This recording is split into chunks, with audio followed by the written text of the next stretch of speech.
குர்ஆன் ஹதீஸை அடிப்படையாக கொண்டு இவ்விரண்டும் மட்டுமே மார்க்க ஆதாரங்கள் என மக்களிடம் அழகிய முறையில் அழைப்பு பணி செய்து வரும் அமைப்புகளில் ஒன்று ஜம்மியத்து அஹ்லுல் குர்ஆன் வல் ஹதீஸ் என்ற இயக்கமாகும்.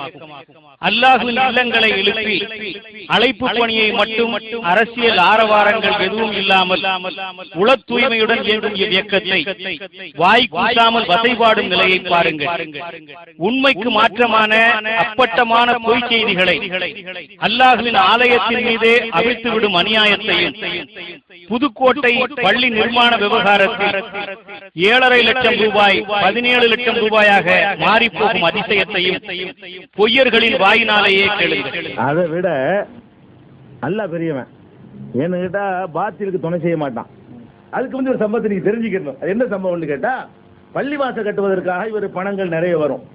இந்த பணங்களை என்ன செய்வார்னு கேட்டா, புதுக்கோட்டையில ஒரு பள்ளிவாசலுக்கு இடம் வாங்குறதுக்காக வேண்டி ஒரு அரபிட்ட இருந்து ஒரு 7.5 லட்சம் ரூபாய் வருது அவருக்கு. 7,50,000.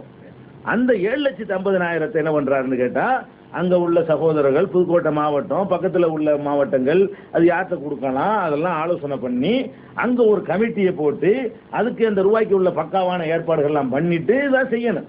இவர் என்ன பண்ணார் தெரியுமா, நல்லா ஒருத்தன் ஜாலரா போட்டான். அவங்ககிட்ட கொண்டு 7.5 லட்சத்தையும் கொடுத்தாரு. இடம் தாக்குந்தாரு 7 லட்சத்தையும் வாங்கிட்டாங்க. அந்த பணத்தை அவனை கொடுத்து, ஆமா, இப்ப பள்ளிவாசலுக்காக வர்ற பணத்தை 7 லட்சத்தையுமே எந்த அளவுக்கு ஒரு ஏமாளிங்கிற ஒரு இயக்கத்தில்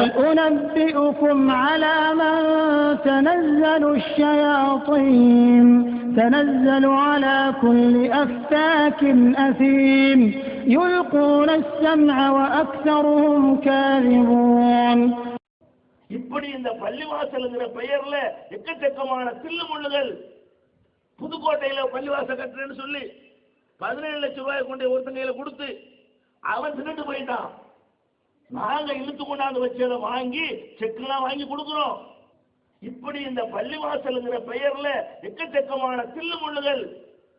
புதுக்கோட்டையில பள்ளிவாசல் கட்டுறேன்னு சொல்லி 17 லட்சம் ரூபாய் கொண்டு ஒருத்தன் கையில கொடுத்து அவன் தின்னுட்டு போயிட்டான்.